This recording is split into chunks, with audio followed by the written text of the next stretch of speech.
Okay, we'll wrap up here with nominations and campaigns. How do we actually pick presidents and Congress people and all those sorts of folks? So, what's a nomination? Well, a nomination is the official endorsement of a candidate for office by a party. So we just talked about parties, and that's one of the things they do. They nominate people for office. Generally, you need a lot of public attention. You need a lot of name recognition, media success, and attention to get the nomination. And in presidential elections, to be nominated, you have to win caucuses and primaries of the party throughout the various states.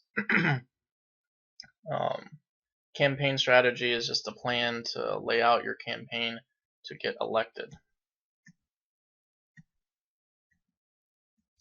So first of all, the decision to run as a candidate.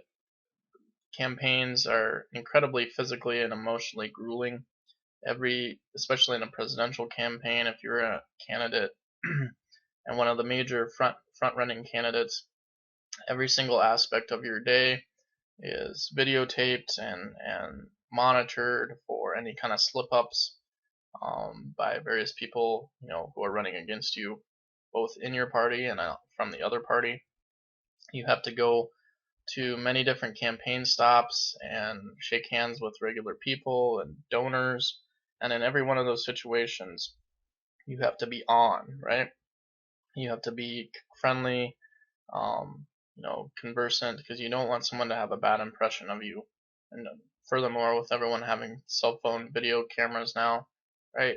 Any kind of silly remark or offensive remark that's made, someone is videotaping it somewhere on some cell phone, and it will come out. One of the things that really hurt Romney was to say that 48% of the country doesn't pay taxes, and he wasn't in favor of those people, and all that came out of a cell phone videotape on a discussion to donors that was supposedly private. But those kind of things get out, right? In the United States, our presidential campaign has already been started, and it's been started for a while with people declaring, right? And the election's not until the fall of 2016. So we're over a year away, and things started to pick up relatively within 2 years. People started to go to Iowa, where the first caucuses are held, and started to take positions and form political action committees and raise money and things like that. Other countries don't have that long of elections. Their campaigns are only 2 months or less. U.S. campaigns, as we said there, I think now we're looking at a relatively 24-month cycle, where 2 years before the actual election night, you're having to raise money, organize, and all those kind of things. So there's two types of ways that you get nominated, and I mentioned this before. If you're running for president, you have to receive the nomination by achieving enough votes in the various states to have the state electorates then vote at the party convention in your favor. So there's two types of ways that happens in the states, and the two types are caucuses and primaries. So on the caucus road, and I've been involved in some of these since I live in Iowa, caucuses are meetings of state party leaders that are local meetings. So there can be multiple ones in one county. Um, you know, in a smaller town, there'll probably just be one, and you select delegates at that caucus. And then the delegates will ultimately cast their vote for who they think should be the presidential nominee when they get to the party convention later that year. It's organized somewhat like a pyramid from local precincts to a state convention, and then from the state convention to the national convention. Not as many states use caucuses. All right, there are those besides Iowa that use caucuses, but not everyone does it that way. Iowa's is the first, and Iowa's going to try to hold on to that because then we have lots of candidates visiting Iowa because they want a good first impression on that first night, where the voters kind of cast their vote for who they think should be nominated to run for president. So a lot of candidate and a lot of money time is spent in Iowa, and Iowa has basically said they will do whatever it takes to hold on to that position. And so other states have tried to leapfrog and go in front of it, but Iowa's held on to that and said, bottom line, we're going to have the first caucus, no matter what other states try to do, because that's a good way to have them visit the state. The primary is the other way that people get um, nominated for president. And the primary looks a lot more to what everybody's used to in elections, where you go in and cast your vote. You have the closed primary versus the open primary, which we talked about. Closed primary, you have to be a member of the party in order to vote in the primary for that particular political party. So if you're a Democrat, you can't vote in the Republican primary in a closed primary system. And if you're Republican, you can't vote in the Democratic primary. But you can certainly vote for the Republican primary if you're a Republican, and same thing for the Democrat. On an open primary system, you can switch parties on that day and vote for whichever party that you want to on the date of the election. But they're just basically elections where you go in and vote, and then the winner is tabulated. Caucuses are pretty similar. There's a little bit more of a meeting feel. It's more like a meeting where you do vote, but it's by hand ballot, and it feels more like just a special meeting rather than a traditional election where you're going in and checking a box or hitting a touchscreen or something like that. Most states use the primary form. New Hampshire is the most important primary because it's the first primary. And if you don't do well in these initial caucuses, you don't do well in the Iowa caucus, and you don't do well in the New Hampshire primary, it's going to be hard for you to keep the momentum and money raising capabilities after that, because if you don't do well in those states, then the money tends to flee, and they look to the candidates that did well in those states because they're likely to be the ones that actually get the nomination. So it screens people out of the race, and serves a function of kind of sorting those out. A lot of primaries, and different states are trying to leapfrog New Hampshire too, but New Hampshire said they're going to hold on to the original one too, the first primary. Iowa's is the first one overall, but it even goes before New Hampshire, but New Hampshire is shortly thereafter. So here's some criticisms of the current way we nominate people to run for president. There's a lot more attention paid to Iowa and New Hampshire than the excuse me, the later primaries and caucuses, because by the end of the primary and caucus period, the field has largely been sorted out. We know who's the front runners, and who's really going to get the nomination. And sometimes it's already been figured out by that point.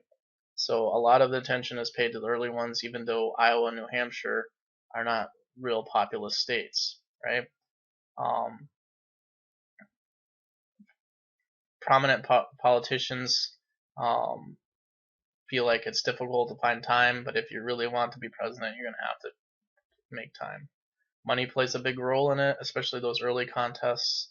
The more organization you can put into Iowa and New Hampshire, the better, because if you do well in those states, that'll really raise your profile and raise the viability of your campaign. Oh, other people like him, so maybe I'll take a look at him or her. Maybe they really should be a candidate. Usually participation is low in primaries and caucuses because it's really the hardcore party people that are voting. And if we have a hard enough time bringing out people to have a congressional election, for primaries and caucuses, it's even harder to get very many people to go out and vote for them. Again, the media tracks the horse race. And the media is really interested in the horse race, not so much the policies. And the media can give a lot of attention to those that it favors, and by default, giving a lot of information on one candidate and not another, seemingly really benefits the candidate that has name recognition. So here's kind of the importance of the states, and we looked at the map based on population for the last section. This is a map based on the importance of its role in the presidential nomination game. And so as you can see there, New Hampshire and Iowa are just huge, and they totally are bigger than California and Texas and New York. When in reality, population-wise, and um, their Iowa and New Hampshire would not be obviously bigger than California, Texas, and New York. But they are in the presidential nominating game. They play a big role in that part. The Obama and Clinton in 2008, when Barack Obama and Hillary Clinton were running against each other for the Democratic nomination, was very, very close. And you can see the number of times that each one visited the states in order to try to obtain the nomination. And as you can see, they visited Iowa a combined 323 times, New Hampshire, 156. So they went there a lot. Whereas at later caucuses, they were in North Dakota 3 times, Minnesota 7 times, but it was still a close race. And these are the number of events held in each one of those states. So again, Iowa was the first and got a tremendous number of events trying to win the nomination in those situations. Barack Obama did end up winning the nomination in Iowa in 2008.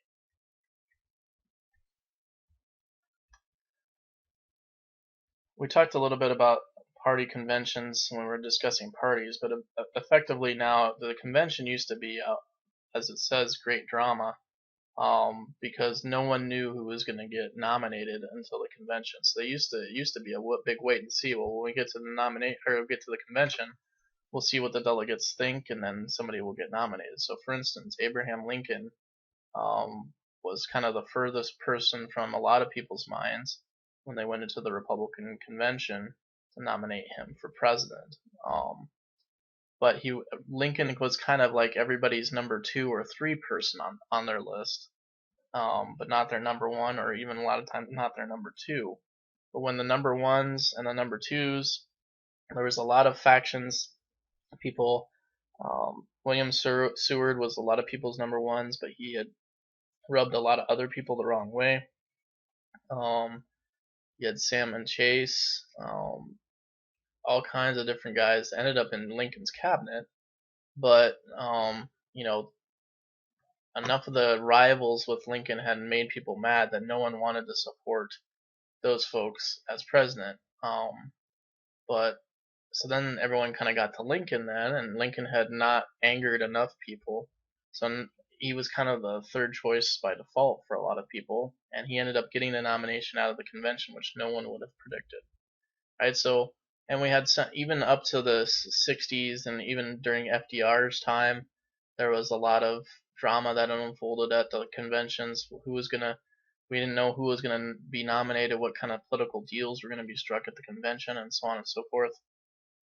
But now they changed all that with the primary and the caucus system. So now the picking of the presidential candidate happens largely before we get to the convention. And the convention's like that because the convention really turns into a big infomercial campaign event for the nominee that's already been selected. Now with Obama and Hillary in 2008, there was a question about whether it really could be solved before the convention, or whether the convention itself would sort out who was going to be the nominee for president. But that was really rare, and it didn't end up happening. Obama was the one that secured the nomination ahead of the campaign event at the party convention. But having kind of a lot of the television focus and media focus for a week on your party and the candidate for president helps give that candidate a real boost in ratings and favorability things before the election really gets going and the campaign really gets going. They're still important. Party conventions are still important. The platform is written on. Platform is what policies that the party believes in. So this is how we feel about invading Iraq to stop ISIS. This is what we feel about abortion. This is what we feel about healthcare. This is how we feel about immigration. All of those things are laid out in a party platform. And then there's official nominations and speeches, but largely it's a big infomercial for the new nominee for president. And the lack of drama has slowly seen TV scale back its percentage of coverage of the actual convention itself. So now we largely watch the major speeches by only the most prominent politicians, but as you can see here, there's not as much coverage by the media outlets anymore. High-tech media campaign. You used to do a lot of direct mailing, right, to people's mailboxes. People don't monitor those as much anymore. Candidates want to get free attention by doing interviews on different news shows with reporters, and there's all the online now targeting campaign where if you're an independent from upstate New York and you're a female, we think you typically would like this, this, and this based on statistics, and so then they try to market or campaign to you in that manner. And the question is it successful or not? And so the new focus is on strategies and events, not really on policies, because we don't want to talk about policies. We kind of want to see the show. At least that's what they're telling us.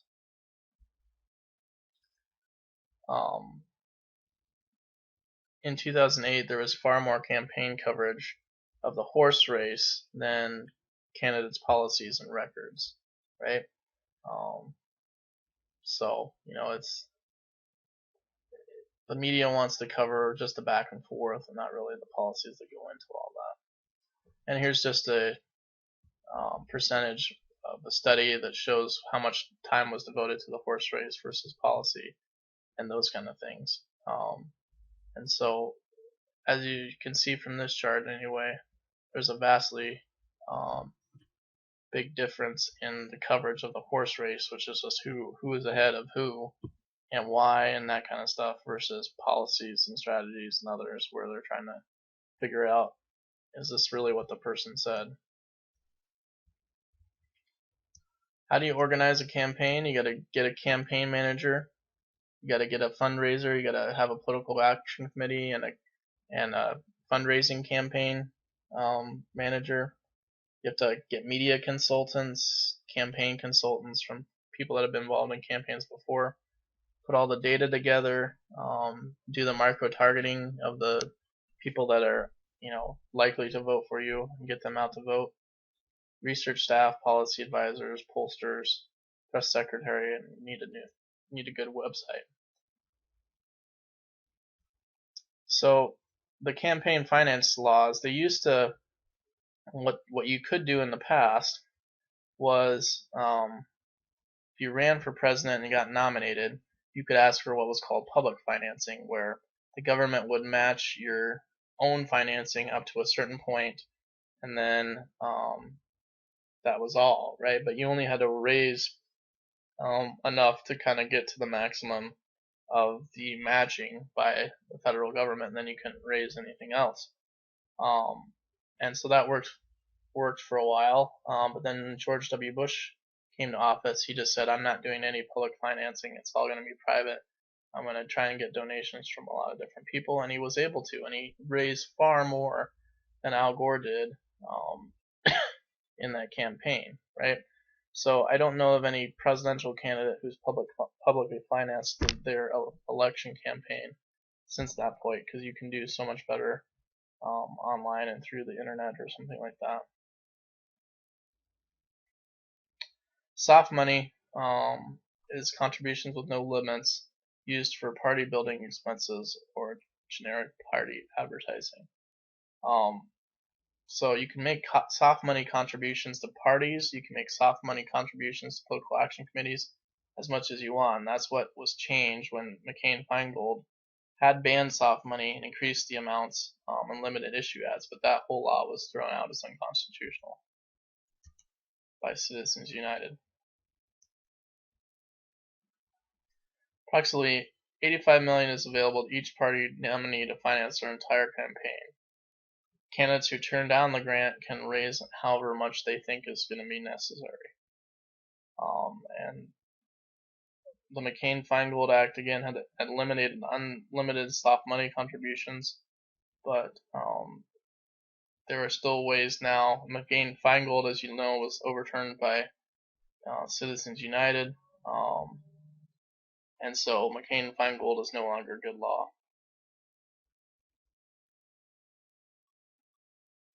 This is the decline, so you can take an income tax check off for financing of campaigns, and the percentage of people electing to do that on their income tax return has fallen dramatically.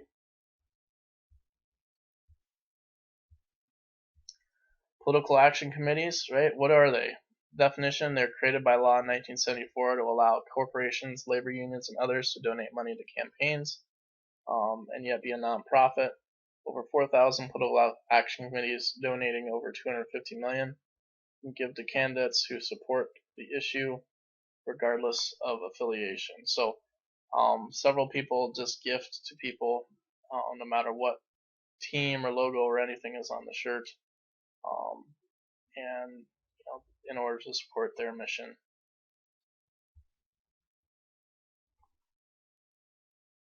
And there's not any information that there's been studies to see, well, did you buy this candidate? It's very difficult to tell when a candidate votes in line with one of his sponsors and contributors. Did this person really believe this rule, or have they been along the cliff far too long? And there's no great answer to all of that. Here's some of the big spending packs that are out there: Microsoft, Goldman Sachs, labor unions. You see the kind of disparity of dependent on the party. And this has only gone up tremendously. This is a year 2000 example, but since then it's gone up a lot. Our campaign's getting too expensive. A lot of people spend a lot of time fundraising, and the idea would be, well, rather than doing all that fundraising and raising all the money that's going to be wasted on media outlets, why don't we not do any of that and just agree that we're all going to have this amount of money split between us, and then we use it how we need to. But in a close race, the more money you have, the hope is that that last commercial will convince those people that you need to convince to go vote for you. Incumbents do worse when they spend more money because they want to be conserving it in the event that very tough challengers to their position are raised. Candidates need just enough to win, right? That's the idea. It's withhold and spend just enough to win, on the idea of closing off the areas. Campaigns have three effects on voters: reinforcement, activation, and conversion. Mostly they reinforce and activate, right? They reinforce your policy agreement with them. They try to activate you to get you out to vote and convince others to vote. And that party identification still has an effect of having you connect to the candidate, having the candidate connect to you, and then reinforcing why you should be active in that regard. So that means incumbents start with a big advantage when they've got all that in place. They've been through elections before. When they have all of that, that really gives them a benefit. Our campaigns and nominations too democratic, right? They're almost open to everyone, and they take a ton of time and money, and they promote individualism. But would we want it any other way? We don't want there to be aristocracy where you can only pick from a certain number of people. However, this will be, George W. Bush. He'll be the third person. If it's a Clinton, then obviously the Clintons have been in office before.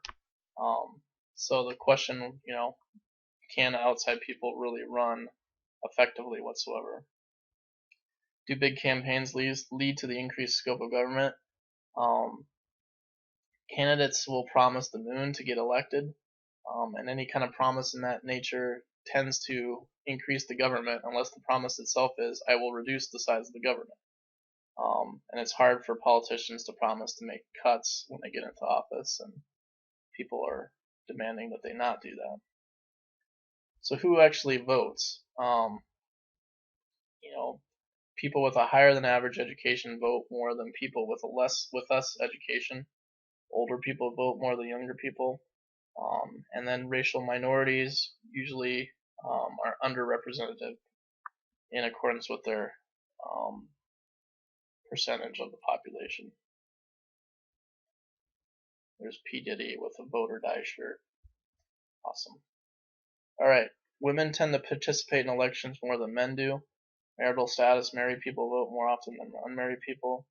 And workers for the government, they're right there in the middle of it, vote more than the private sector.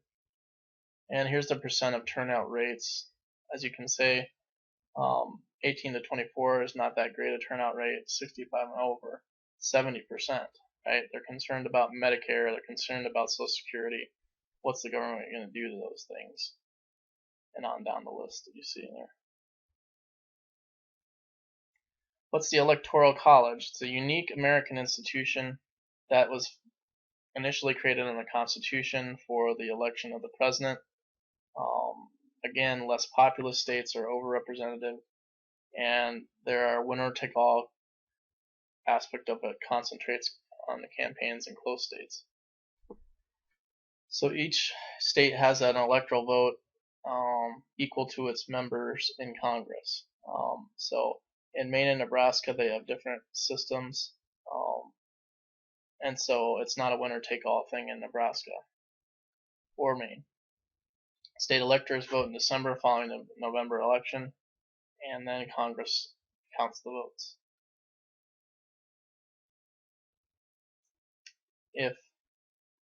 If there isn't a clear selection of the president after Congress counts the votes, then the House of Representatives will get to pick the president if there's not a majority vote.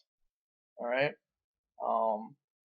And that has rarely happened. It happened with John Quincy Adams when Adams was elected and Andrew Jackson was not the first time around. Jackson was later elected the next term, but the House of Representatives had to pick a president, and lo and behold, Henry Clay, who was kind of a congressperson extraordinaire around during the time of Jackson and John Quincy Adams, agreed that if Adams made Clay his Secretary of State, Clay would bring in a large number of votes, and so hence Adams was elected over Jackson.